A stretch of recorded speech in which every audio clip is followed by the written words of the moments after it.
Brian's Burn Barrel of the Apocalypse.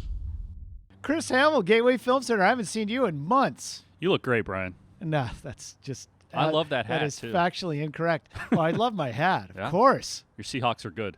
They're pretty good. They're pretty good. I don't know that they're going to get there, but they're pretty good. So the Browns are in the playoffs, so that's good. And here we are in Cleveland-like weather.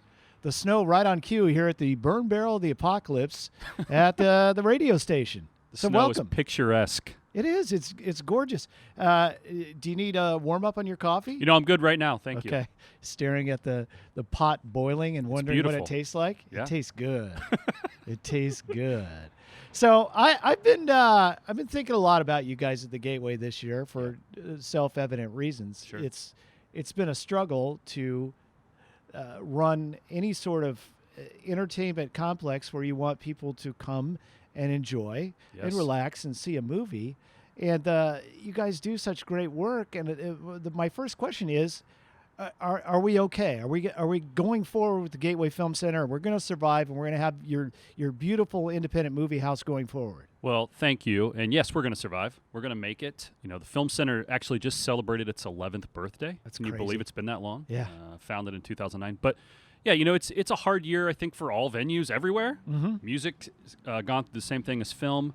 You know, we closed and then opened and then had to close again. But yeah, we're going to make it. I think, you know, there are good things ahead, and we're looking forward to 2021, getting people back into the Film Center and seeing great movies. To that end, I feel like I really have no sense of the movie business in 2020 as far as the films themselves, what the Academy Awards will look like, what Yeah. are the great films from this year, what do we need to see that we probably haven't seen because we haven't had access to it. It's not that dissimilar from a normal year, Brian, than that a lot of movies, some of the best movies of 2020 actually haven't come out yet. Oh. You know, they've made their premieres in New York and Los Angeles, but they're just now available for us to watch. Thank God for streaming channels, right? We've all fallen in love for the first time or again with Netflix and Amazon and Hulu and Disney Plus. If you haven't gotten, you should get it. It's pretty awesome. But you know, some of the better films of 2020 are Promising Young Woman. That's a film you're not going to want to miss. It is screening now in some venues, and you can watch it, I think, on Amazon next week. And then Nomadland is the front runner, I would say, for Best Picture. We got to all the major film festivals were also online this year, so I got to see that in September, and great film. So watch for Nomadland with Frances McDormand. All right, what's that all about? It's a drama about a person on the road. I'll just leave it at that. Okay. You're probably like me. You'll watch anything with Frances McDormand anyway. She's great. She has so many trophies. She doesn't know where to put them, and she's probably going to get another one this year. So trust me, Nomadland's one you don't want to miss. Oh, I love her. How about the other one that you just mentioned? Can you give Promising me Young Woman. Yeah. So we saw that actually at the beginning of 2020. It took a long time for it to come out because of all the things that have happened, but more of a genre film, more of a thriller. So one you're not going to want to miss. Okay, and those will both be award nominees then? I suspect they will both leave the Oscars, which are in April in Yeah. 2021, with quite a few trophies. At this point, I'm confused as to when anything is. Me too. You know? Me too. I'm not sure what month it is, but Yeah. I know the snow means it's winter.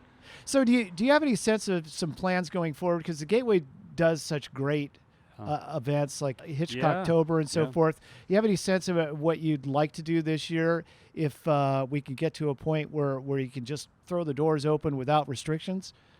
Yeah, we have a pretty good sense of it. You know, I think like everybody else, we have Plan A and Plan B, and then Plan C, and then contingency plan of Plan C. We are going to reopen in January.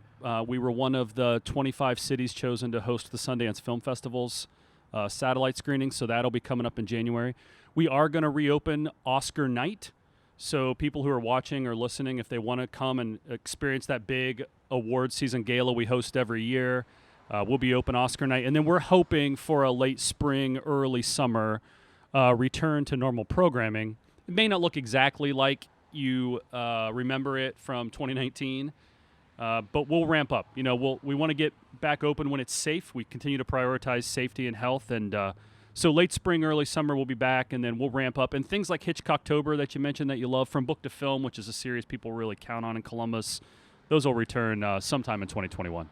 So, what are some of the things as you reopen again that you're doing to make people feel comfortable? Everything's different, and prioritizing safety and health means that some of the amenities and luxury items that we took for granted in 2019 aren't exactly the same.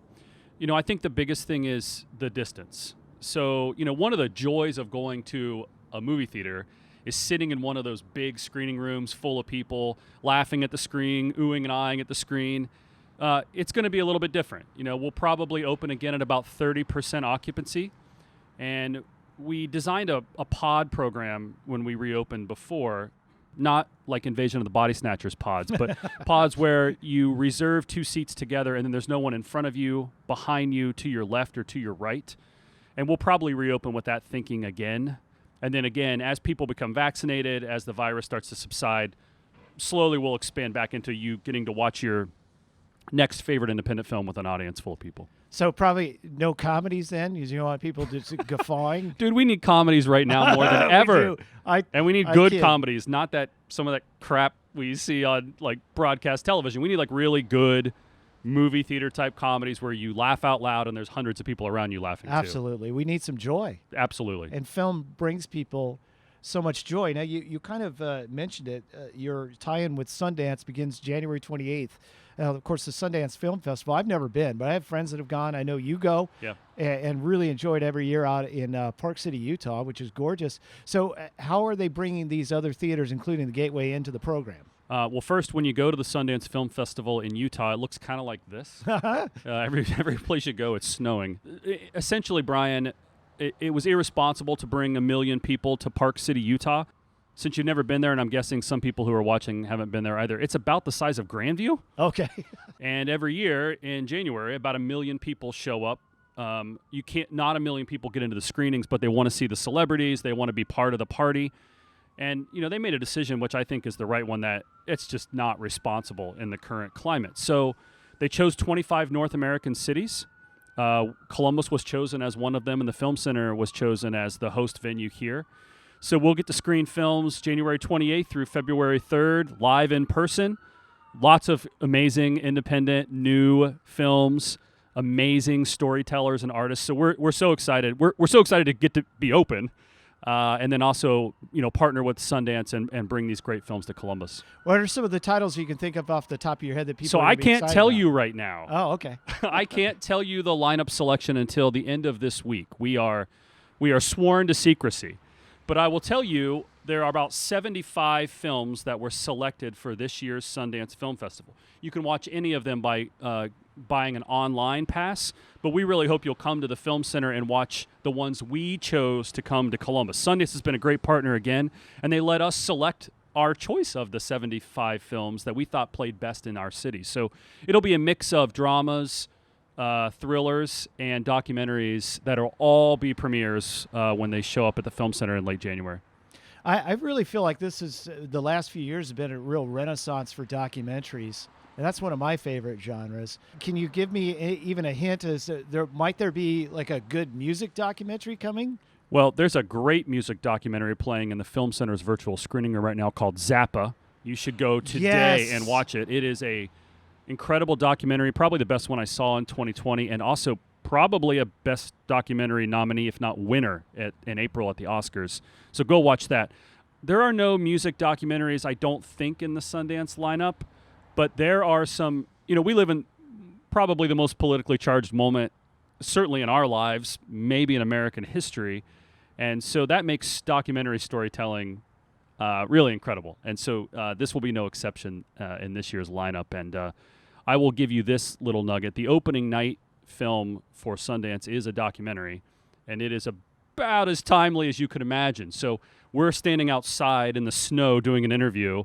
We probably can figure out what the subject matter is for that opening night documentary at the Sundance Film Festival. Gotcha. Okay, well, I look forward to it all. And can you just go to gatewayfilmcenter.org to when you announce the schedule? Will you announce the schedule? So later this week, Brian. Okay. Tickets go on sale January 7th. Okay. So the schedule will be live on the 7th. People can buy individual tickets for Sundance, or they can buy a festival pass, which will get them into every screening.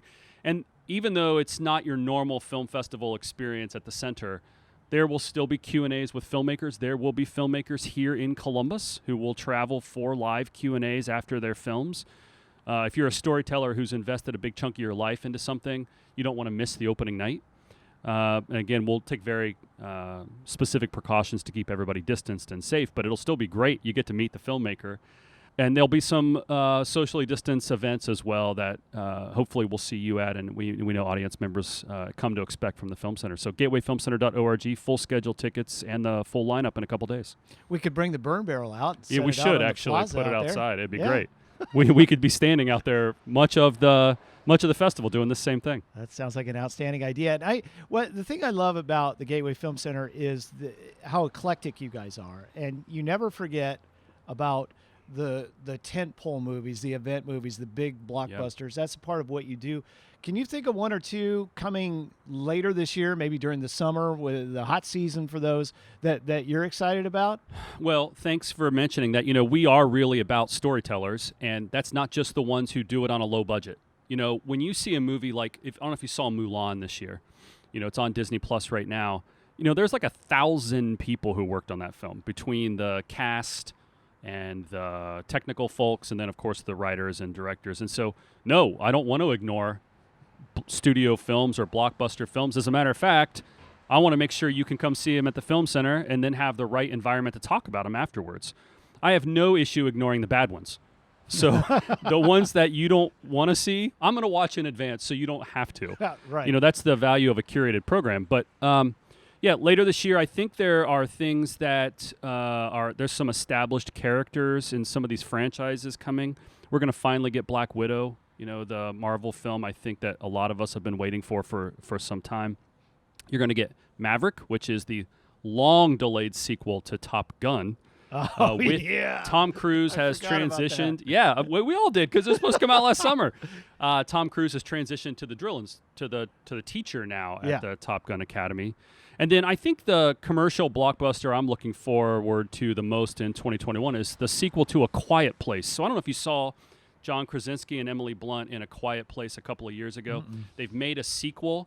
It's a horror film, a genre I tend to have quite a bit of love for.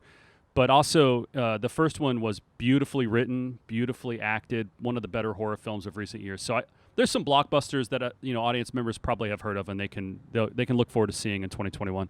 Oh, it's a great public service you do to watch them ahead of time to make sure that you have no idea.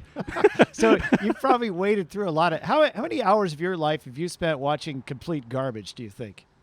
You just go, what? I've watched a lot of films I would never want to watch again.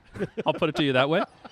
But, sometimes you find great stories in low budgets with people trying to make just something that's fun. Yeah. We were talking earlier about the need for comedies, right? Like, comedies are tough genre, so you see a lot of questionable independent comedies. But every once in a while you find one that was made by somebody who was really inspired by the work.